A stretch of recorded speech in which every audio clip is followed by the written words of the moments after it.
walang kamatayang confidential funds na na-atake po ito. We speak, hindi namin alam how they handle the chain of evidence talaga. Hindi natin alam kung yan ba nga talaga yung sinabi ng Office of the Vice President at this point. Hindi na natin alam. Dapat natin respetuhin ang equal protection of laws.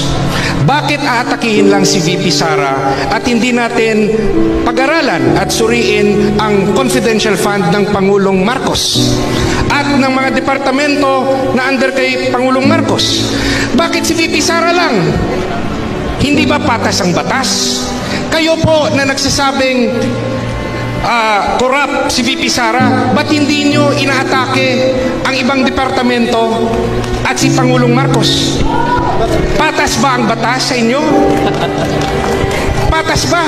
Dapat lahat, kung atakihin yung isang tao, pantay-pantay, lahat atakihin nyo. Bakit tahimik kayo? Okay, gusto ba natin gawing exciting ito? Okay, para fair din sa ating ibang mga